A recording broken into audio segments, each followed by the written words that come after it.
Hey guys, Jano0, how you doing? I hope all is well in YouTube land, whatever part of the world that you are in. Okay, we are doing chicken broth and chicken stuff today. It's rainy outside and it's really muggy, and we're just doing our basic get it done early chores, and then we're going to spend the rest of the day in the kitchen doing inside stuff. So let me show you what I got going on here.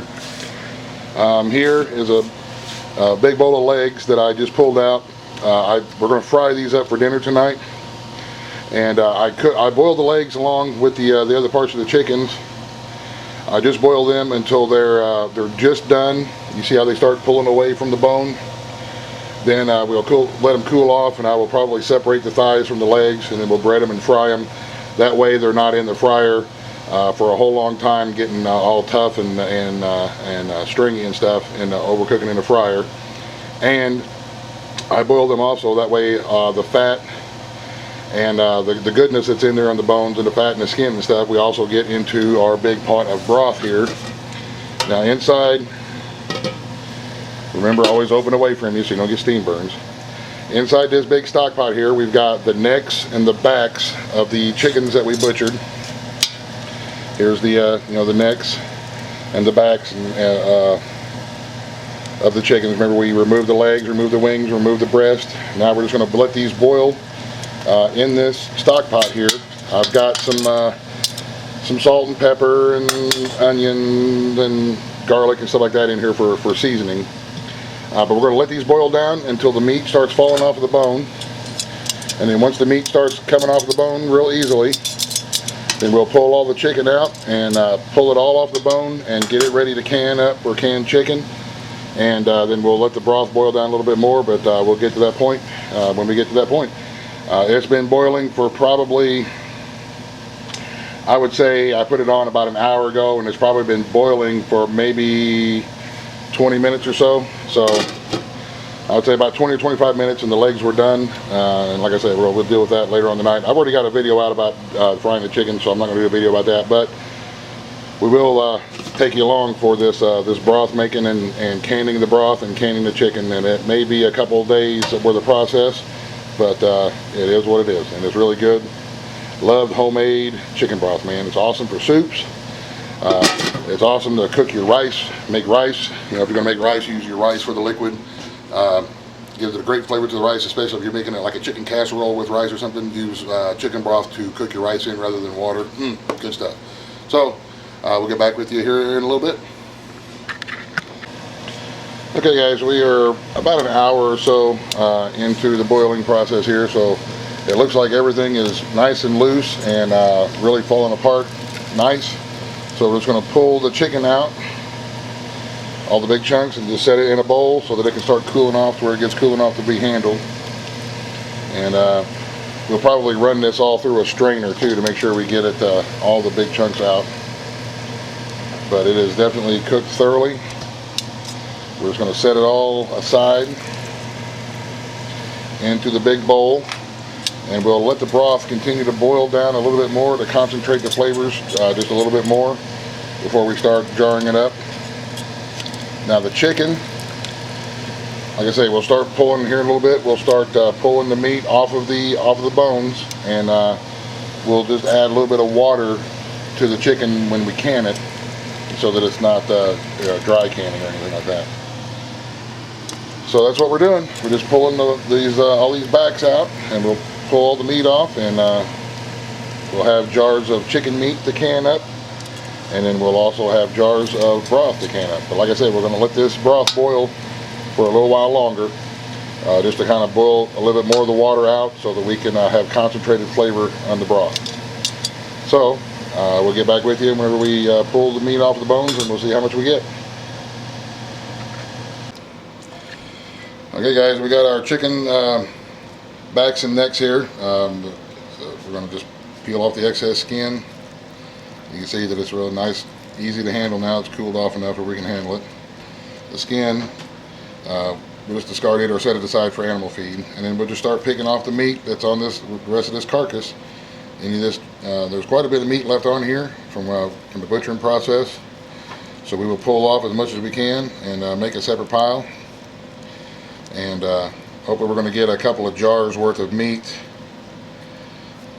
out of this chicken, and anything and everything is a bonus, because a lot of times this stuff would normally be discarded, but you can see there's some nice big chunks of meat on there. We can pull it all off, set it aside in a pile. This way we use as much of it as we can without wasting anything. I don't like the thought of wasting anything that can be used.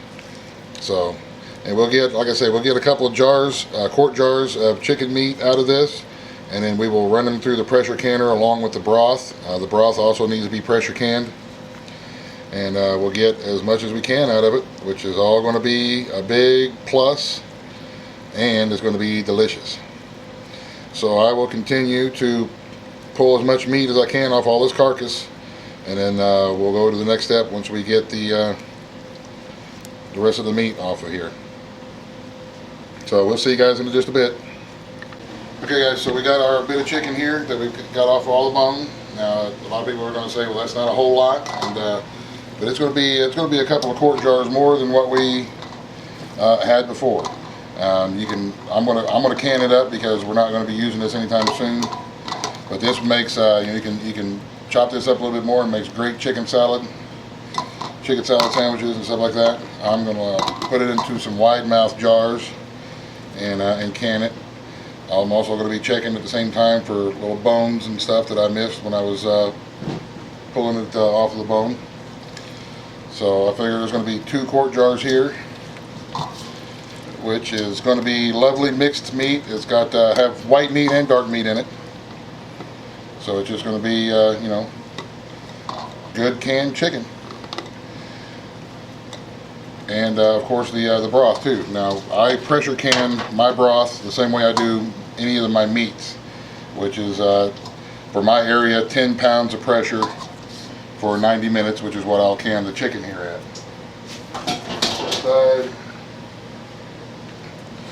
So we have the broth here now that's cooked down. You remember it's cooked down a little bit more than half or so, so it's good and concentrated on the flavor.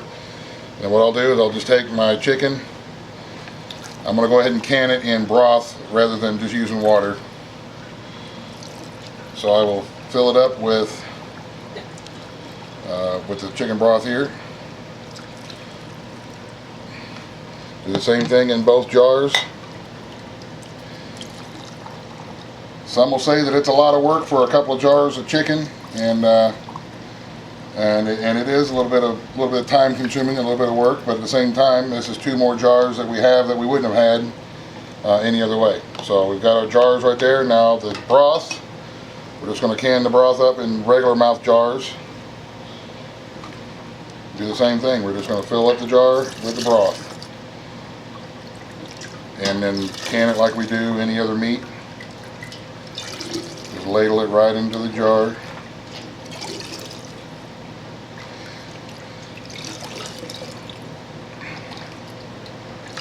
When I put these into my canner too, I had a question. When I put these into my pressure canner, I usually put about 3 inches of water or so in my pressure canner in the bottom. That's about what it's recommended to pressure can. When you're pressure canning stuff in your canner, about 3 inches of water in the bottom of it. So, alrighty. So once I get the jars filled, it's no different than any other canning. We'll wipe off the ring. I will not add salt or any more seasonings to this because I already seasoned it whenever we was making it. So we'll take my paper towel here and wipe off the threads and the lids of the jars.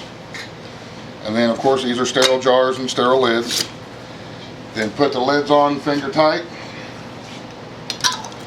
and then set them into your canner. And that's what I'm going to do. So once I get the canner full, then I will bring the canner up to 10 pounds of pressure, and then I will pressure can these for 90 minutes at 10 pounds of pressure. So when it's all said and done, I will get back with you and we'll show you the end result. Okay guys, there's our some of what's left of our some of our fried chicken that we did, the legs and thighs. We just separated the legs from the thighs and they fried up nicely. We open up the canner here. Always remember to open it up away from you. And there's our cans of broth and our cans of canned chicken. We just take them out like you do anything else that you can, and set them out on the countertop to let them cool and seal. There's already sealed. But we've got 3 more quarts of broth to can up on the next batch. So that means we did, let's see, there was 10 chicken backs and 10 chicken whole legs, which is legs and thighs. And we got, so that'll be 8 quarts of broth and 2 quarts of the canned chicken meat. So I don't think that's too bad for you know, the backs of the chickens, which a lot of people don't really utilize that much. And a lot of people will just discard it, but I don't. I try to use as much as I can, especially since these are birds that we raised up. So, alright guys, I hope that helps. That's how we make and can up our chicken broth, and that's how we use the spare chicken parts to have chicken meat canned up. So, there you go. If I can do it, you can definitely do it. So, thanks for watching. You have a great night. God bless. The end. Buzz, buzz. The end.